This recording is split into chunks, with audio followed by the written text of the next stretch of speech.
কচুয়ায় ৭০ বছরের বৃদ্ধকে তুলে নিয়ে বেধড়ক মারধর, ঢাকায় নেওয়ার পথে মৃত্যু।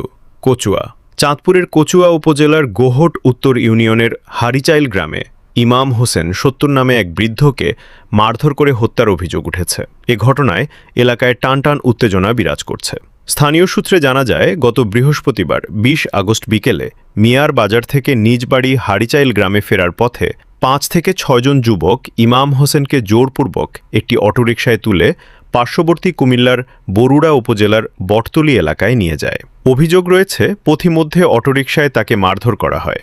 পরে বটতলী এলাকায় নিয়ে একটি স্ট্যাম্পে জোরপূর্বক স্বাক্ষর নেওয়ার পর তাকে বেধড়ক মারধর করে গুরুতর আহত করা হয়। পরে স্থানীয়রা তাকে উদ্ধার করে মুমূর্ষু অবস্থায় কচুয়া উপজেলা স্বাস্থ্য কমপ্লেক্সে নিয়ে যান।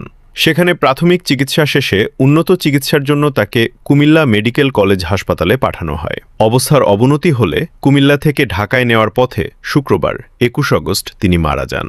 স্থানীয় সূত্রে জানানো গেছে, বিদেশে নেওয়ার জন্য অর্থ লেনদেন সংক্রান্ত বিরোধের জের ধরে এ ঘটনা ঘটতে পারে। কচুয়া থানার অফিসার ইনচার্জ ওসি মর আজিজুল ইসলাম জানান, ইমাম হোসেনের মরদেহ উদ্ধার করে ময়নাতদন্তের জন্য চাঁদপুর মর্গে পাঠানো হয়েছে। ভুক্তভোগী পরিবারের পক্ষ থেকে মামলা দায়ের করা হলে তদন্ত সাপেক্ষে জড়িতদের বিরুদ্ধে আইনগত ব্যবস্থা নেওয়া হবে। এ ঘটনাকে কেন্দ্র করে এলাকায় উত্তেজনা বিরাজ করছে।